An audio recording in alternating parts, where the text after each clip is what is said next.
श्रीपरमात्मने नमः। श्रीमद्भगवद्गीता अथ प्रथमोऽध्यायः। धृतराष्ट्र उवाच धर्मक्षेत्रे कुरुक्षेत्रे समवेतायुत्सवः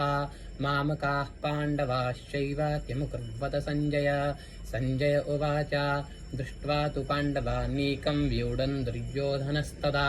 आचार्यमुपसंगम्य राजा वचनमब्रवीत् पश्येतां पाण्डुपुत्राणामाचार्यमहतीं च मों व्यूढान् द्रुपदपुत्रेण तव शिष्येण धीमता अत्र शूरा महेश्वासा भीमार्जुनसमायुधि युधानो विराटश्च द्रुपदश्च महारथः दृष्टकेतुश्च केतानः काशीराजश्च वीर्यवान् पुरुजित्कुन्तिभोजश्च शैब्यश्च नरपुङ्गवः युधामन्युश्च विक्रान्त उत्तमौजाश्च वीर्यवान् सौभद्रो द्रौपदेयाश्च सर्व एव महारथाः अस्माकं तु विशिष्टा ये तान्निबोधद्विजोत्तमा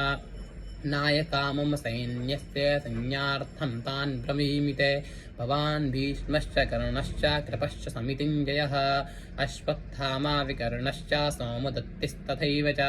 अन्ये च बहवः शूरा मदर्थे त्यक्तजीविता नानाशस्त्रप्रहरणाः सर्वे युद्धविशारदा अपर्याप्तं ततस्माकं बलं भीष्माभिरक्षितम् पर्याप्तं तु दमेतेषां बलं भीमाभिरक्षितम् अयनेषु सर्वेषु यथा भागमवस्थिता भीष्ममेवाभिरक्षन्तु भवन्तः सर्व एव हि तस्य सञ्जनयन् हर्षं कुरु वृद्धः पितामहः सिंहनादं विनद्योच्चै शङ्खं दद्मौ प्रतापवान् ततः शङ्खाश्च भैर्यश्च प्रणवानकगोमुखाः सहसैवाभ्यहन्यन्त शशब्दस्तु मुलोऽभवत् ततश्वेतैर्हयैर्युक्ते महतिस्यन्दने स्थितौ माधवः पाण्डवाश्चैव दिव्यौ शङ्खौ प्रदद्मधुः पाञ्चजन्यं हृषीकेशो देवदन्तं धनञ्जयः पौण्ड्रं दद्मौ महाशङ्खं भीमकर्मावृकोदरः अनन्तविजयं राजा कुन्तीपुत्रो युधिष्ठिरः नकुलः सह देवश्च श्लोकमणिपुष्पकौ काश्यश्च परमेश्वासा शिखण्डी च महारथः धृष्टद्युम्नो विराटश्च सात्विकिश्च पराजितः द्रुपदो द्रौपदेयाश्च सर्वशः पृथिवीपते सौभद्रश्च महाबाहु शङ्खान् दद्मुः पृथक् पृथक् सघोषोधार्तराष्ट्राणान् हृदयान्यव्यदारयत् नभश्च पृथिवीं चैव तुमुलो व्यनुनादयन् अथ व्यवस्थितान् दृष्ट्वा धार्तराष्ट्रान् कपिध्वजः प्रवृत्ते शस्त्रसम्पाते धनुरुद्यम्य पाण्डवः ऋषिकेशं तदा वाक्यमिदमाह महीपते अर्जुन उवाच सेनुयोरुभयोर्मध्ये रथं स्थापयमेच्युत यावदेतान्निरीक्षेऽहं योद्धुकामानवस्थितान् कैर्मया सह योद्धव्यमस्मिन् रणसमुद्यमे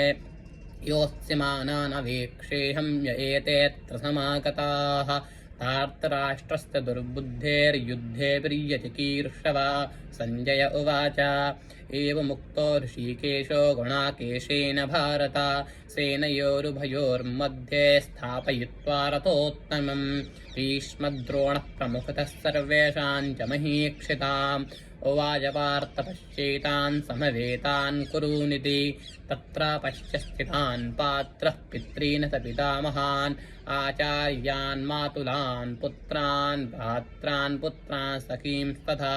स्वसुरान् सुहृदश्चैव सेनयोरुभयोरपि तान् समीक्ष स कौन्तेयः सर्वान् बन्धूनवस्थितान् कृपया पर्याविष्टो विषीदन्निदमब्रवीत् अर्जुन उवाच दृष्ट्वेवं स्वजनं कृष्णायुत्सं समुपस्थितं सीदन्ति मम गात्राणि मुखं च परिशुष्यति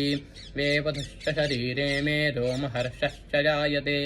गाण्डीवं स्रंसते हस्तात् त्वच्चैव परिदह्यते न च शक्नोम्यवस्थातुं भ्रमतीव च मे मनः निमित्तानि च पश्यामि विपरीतानि केशव न च श्रेयो न पश्यामि हत्वा स्वजनमाहवे न काङ्क्षे विजयं कृष्णं न च राज्यं सुखानि च किन्नो राज्येन गोविन्द किं भोगैर्जीवितेन वा येषामर्थे काङ्क्षितं नो राज्यं भोगाः सुखानि च त एमेऽवस्थिता युद्धे प्राणां त्यक्त्वा धनानि च आचार्याः पितरः पुत्रास्तथैव च पितामहाः मातुला श्वशुराः पुत्राः श्याला सम्बन्धिनस्तथा एतान्न हन्तुमिच्छामि घ्नतोऽपि मधुसूदन अपि त्रैलोक्यराज्यस्य हेतोः किन्नु मही कृते निहत्य धार्तराष्ट्रान्नः का प्रीतिः स्याज्जनार्दनः पापमेवाश्रयेदस्मान् हत्वैतानाददायिनः तस्मान्नार्हा वयं हन्तुं धार्तराष्ट्रान् स्वबान्धवान् स्वजनं हि कथं हत्वा सुखिनः स्याम माधव यद्यप्येतेन पश्यन्ति लोभोपहतचेतसः कुलक्षयकृतं दोषं मित्रद्रोहे च पादकं कथं न ज्ञेयमस्माभिः पापादस्मानिवर्तितुं कुलक्षयकृतं दोषं प्रपश्यद्भिर्जनार्दन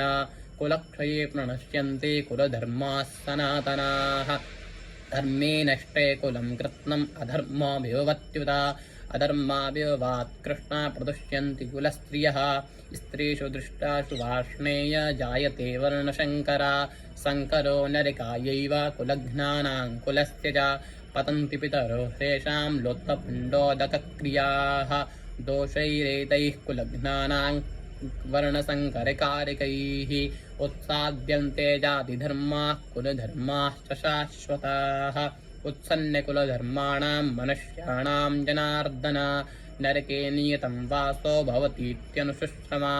अहोवत महत्पाप्तुं कर्तुं व्यवसिता वयं यद्राज्यसुखलोभेन हन्तुं स्वजनमुद्यताः